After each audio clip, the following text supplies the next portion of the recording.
এ পর্যায়ে কথা বলবেন মাওলানা জহিরুদ্দিন বাবর, বার্তা সম্পাদক, ঢাকা মিল। আসসালামু আলাইকুম রহমতুল্লাহ। আলহামদুলিল্লাহ আলহামদুলিল্লাহ ওয়াকাফা ওয়া সালামুন আলা ইবাদিহিল্লাযিনা ইসতাফা। আজকে এরকম একজন মহান মনীষী সম্পর্কে আলোচনার জন্য আমরা এখানে সমবেত হয়েছি। যেই মনীষীর কাছে বারবার বলা হচ্ছে শুধু কিশোরগঞ্জ বা ময়মনসিংহ অঞ্চল তিনি। আমি বলবো শুধু কিশোরগঞ্জ কিংবা ময়মনসিংহ অঞ্চলের মধ্যে হযরত মাওলানা আতহার আলী রহমতুল্লাহ আলাইহির অবদানকে সীমিত করে ফেললে তার প্রতি অবিচার করা হবে।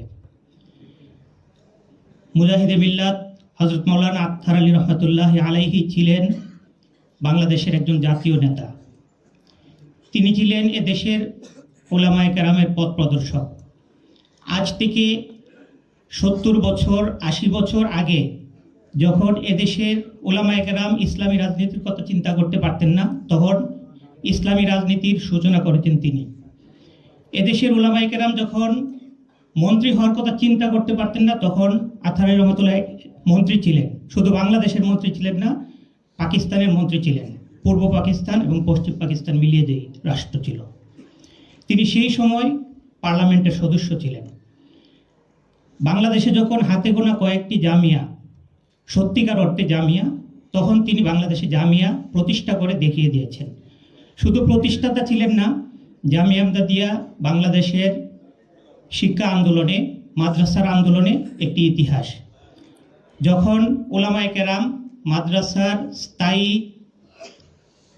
ইনকামের কথা চিন্তা করতে পারতেন না, তখন মাদ্রাসার জন্য তিনি এরকম ব্যবস্থা করে রেখে গেছেন যা পরবর্তী সময়ে সব মাদ্রাসা অনুসরণ করেছে।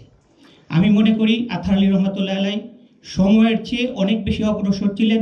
তার চিন্তা চেতনা সময়ের চেয়ে অনেক বেশি অগ্রসর ছিল। তিনি 50 বছর আগে যা কল্পনা করতেন, যা চিন্তা করতেন, আমরা 50 বছর পরে এসেও সেটা চিন্তা করতে পারি না। সেই 60-এর দশকে তিনি মফস্বল শহর কিশোরগঞ্জ থেকে একটি জাতীয় দৈনিক বের করতেন, একটি সাপ্তাহিক পত্রিকা বের করতেন। আমরা 50 বছর 70 বছর পরে এসেও এটা চিন্তাও করতে পারি না, এখনো উলামায়ে কেরামের কোনো পত্রিকা হয় নাই। আতহার আলী রহমতুল্লাহ আমাদের চিন্তার বাতিঘর, আমাদের আদর্শের বাতিঘর। দুঃখজনক হলেও সত্য, গত প্রায় 20 বছর ধরে আমি ঢাকা শহরে আছি, আতহার আলী রহমতুল্লাহকে এই ধরনের নিয়ে কোনো আয়োজন কখনো দেখিনি। যারা আজকের এই আয়োজন করেছেন তাদের প্রতি আমরা কৃতজ্ঞ। আগামী প্রজন্মের কাছে আতহার আলী রহমতুল্লাহকে চিনাতে হবে, কারণ তিনি ছিলেন মহানায়ক, তিনি ছিলেন জাতীয় নেতৃত্ব।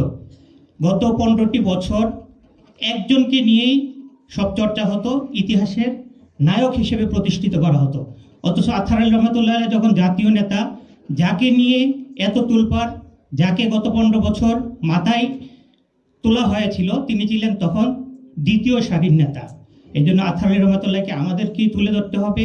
যারা এই আয়োজন করেছেন তাদেরকে